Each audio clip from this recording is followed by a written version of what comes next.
Negalime pasislėpti už stalo, ar ne, kaip per filmus rodo. Tai yra pavojinga ir to mokintis reikia.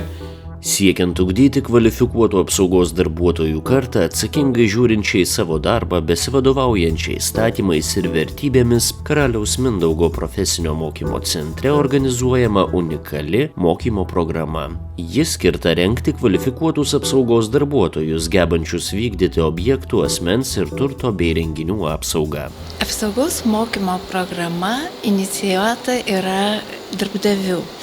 Mokytis gali visi turintys vidurinio mokslo išsilavinimą. Amžius nėra reglamentuojamas. Įsiaiškinom, ką turim šiandien dienai, kokio lygio apsaugos darbuotojus. Pakalbėjom su daugeliu užsakovų. Pakalbėjom su įmonėm, kurios teikia paslaugas apsaugos. Įvertinom mūsų galimybės, įvertinom techninės bazės, žinias mūsų specialistų ir nusprendėm sukurti unikalią apsaugos darbuotojų mokymo programą.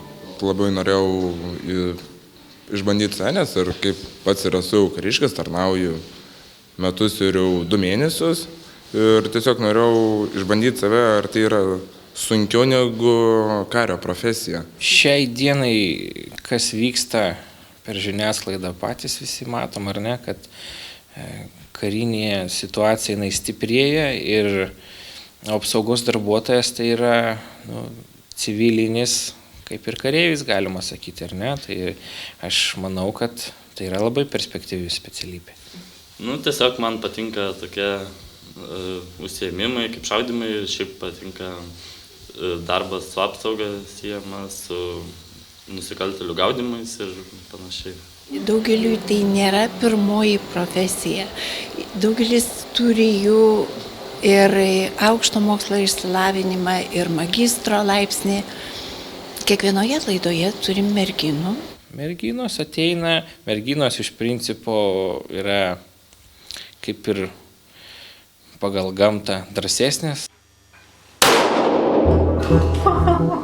Mergina su ginklu nėra jau, kaip sakyti, toks nekaltas dalykas. Karaliaus Mindaugo profesinio mokymo centras vienintelis šalyje realizuoja apsaugos darbuotojo mokymo programą. Ją įgiję absolventai dirba įvairiose saugos firmose. Diplomas jiems tampa ne tik geriausių profesionalumo įrodymų, bet ir padeda išlikti bei sėkmingai konkuruoti darbo rinkoje. Iš saugos įmonių yra pareiškiamos galbūt norai ir kad tokių žmonių mums reikia, kad tikrai žmonės ateina geriau parengti, kad mažiau reikia pačiom įmonėm galbūt dėmesio skirti. Mokymo programa yra sertifikuota tarptautiniu IS sertifikatu. Todėl kiekvienas absolventas turi galimybę įgyti sertifikatą užsienio kalba, kas leidžia įsidarbinti lengviau Lietuvoje ir užsienyje. Norėčiau dirbti šitą darbą, vien dėl savęs, savo tobulėjimų, naujų žinių noriu išmokti su apsauga, šaudymus. Tai dirbti kažką su apsauga, inkasavimas, gal kokias asmens sargyba ar klubų saugojimas gal. Yra kitų planų, kad ir stoti mokytis į vadų ir baigti apsaugos grupių kūrimą, kad galėčiau ateityje ir savo kompaniją įkurti. Apsaugos darbuotojo mokymo programoje išmokstama teikti objektų fizinės, mechaninės ir elektroninės apsaugos paslaugas, saugoti fizinius ir juridinius asmenis bei jų turtą, atlikti inkasavimą, krovinių palydą ir apsaugą. Būsimieji apsaugos darbuotojai geba naudotis vaizdo stebėjimo, elektroninės apsaugos, įeigos kontrolės, gaisrinės saugos sistemų įranga bei priemonėmis. Tai daug mokėmės yra apie saugos raidą, ir apie objektų apsaugą, ir apie asmens, ir apie turto apsaugą. Fizinis pasirengimas, šiandien prasidėjo ši pamoka.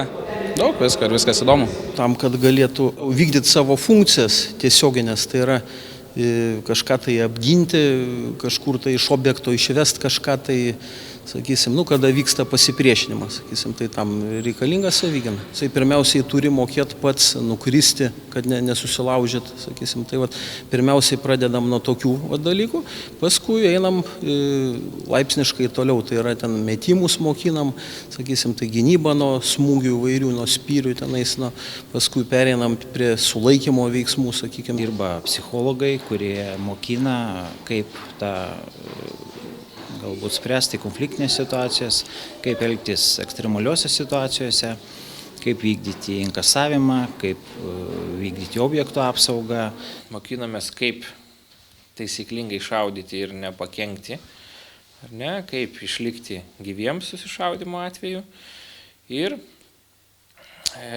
aišku, šaudimo technikų įvairių, kaip taisyklingai naudoti, kaip šaudyti, kaip atlikti vienus ar kitus veiksmus. Šiai dieną tai yra pats populiariausias šovinys Europoje, tai yra 9x19 Luger šovinys, jisai vadinasi.